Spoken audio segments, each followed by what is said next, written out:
Hey, what's up everybody? Russ Lane here, Bassresource. We're out here hanging out on Lake Hartwell today. The topic of this video today is 5 baits that I always have tied on in March. Just go right into it. One, you guys probably seen me do well in tournaments over the years with a swimming jig. Like March, springtime, most anywhere in the country, that means fish are going to be shallow. I look for flooded, shallow vegetation or bushes or just any kind of cover in the water in the springtime, and in these pockets or flats, and throw this swimming jig around them, wind it over it, try to hit the cover, fish it kind of like you would a crankbait. The key is try to hit the cover and pop it off of it and trigger those fish to bite. This is a big bite tour swim jig. Michael Neal designed it. I really like it. It's got a great Gamakatsu hook. It's got a cool head shape that swims easily and doesn't get hung up. I like to put a big bite pro swimmer on it. These are the sexy shad colors. You can never go wrong with that. Always rig a swimming jig up with braid. I use 60-pound Sunline FX2. My favorite swim jig rod is a Phoenix K2 7.5 foot. This is a really nice highline rod.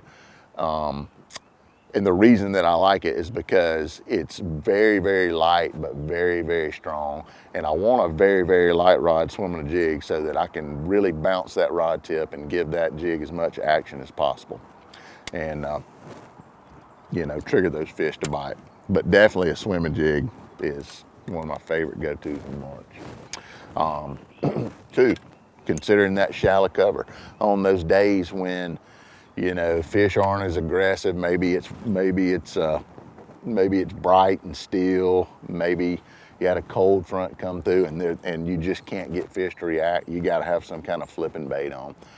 Pitching that shallow cover, like shallow dock walkways like you would do here on Hartwell in the springtime. That's always a good thing to do. Shallow bushes, stumps, whatever the cover is. I like a big bite Yo Mama. It's a bait that we've had for years and years, and it still sells good, and everybody still uses it and has confidence in it. There's been so many fish caught on this simple pitching bait over the years. I like a watermelon green pumpkin colors on those bright days, and black with blue flake, or that hematoma when the water's murky or it's cloudy. Rig it up on different weight sizes. This is a Hog Tech 1/4 ounce flipping weight. In the springtime, I kind of like a lighter weight. It seems like you get a few more bites using a lighter weight as you can get away with.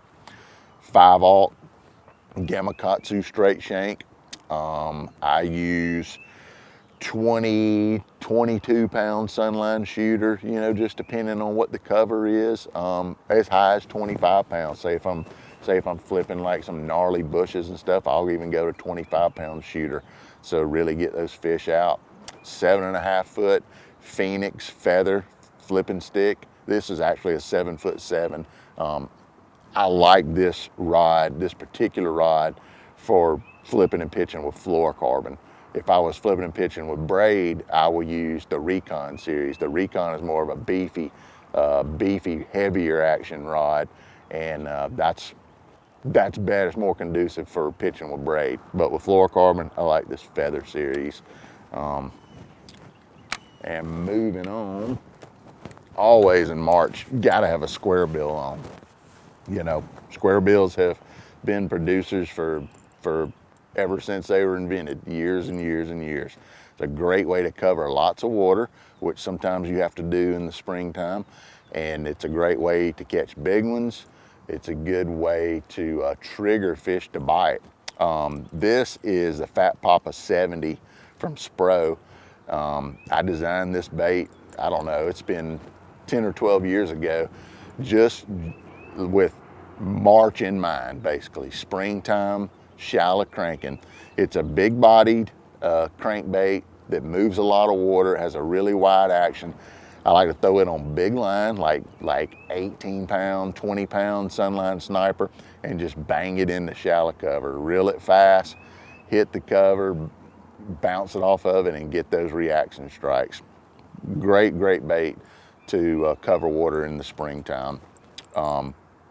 Use it on a 7'2" medium heavy Phoenix rod. I like a little bit heavier action because we put these #2 Gamakatsus on it. It's a little bit bigger hook, but I'm targeting big fish because it's a big bait, and I want to really drive those hooks, into those fish when they get it.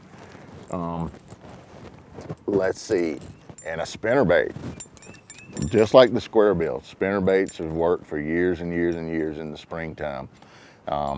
This is a new one from Spro. It's just called the Blade.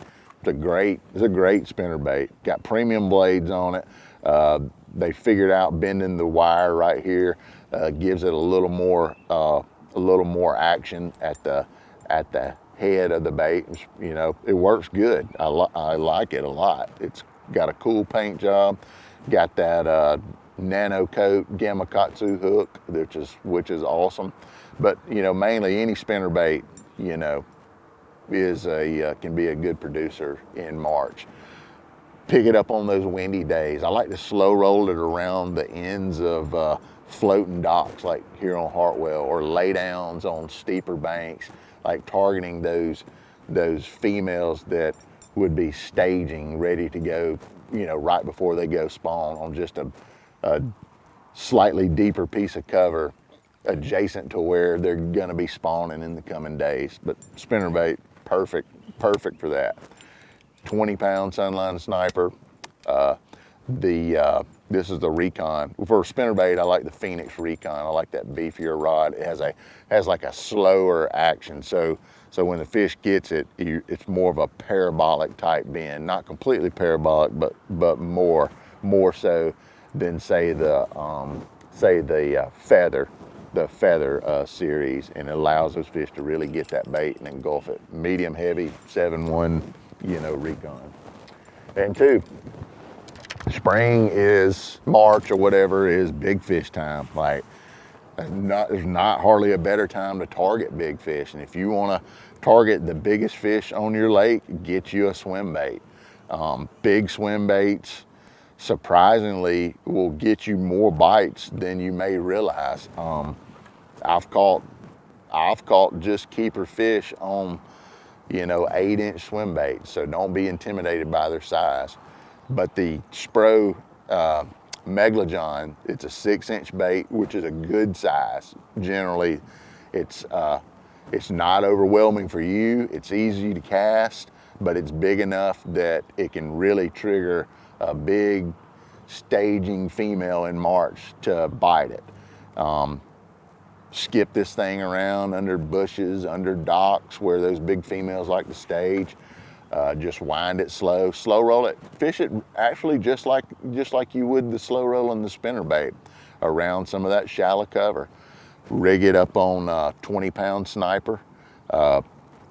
I got it on a feather 7'7" flipping stick, and it casts well with that rod, and just cover water with it. One of the biggest keys to catching them on this bait is sticking with it. Like they say, how do you get bites on that swim bait? It's because I don't put it down. When I know there's a day, so like we have these overcast conditions, and I know it's like a big fish day, I won't put it down. And I may go a long time without getting a bite, but I may hit the right pocket with 2 or 3 pieces of cover and catch 3 in there, and they all be big. So you got to stick with it.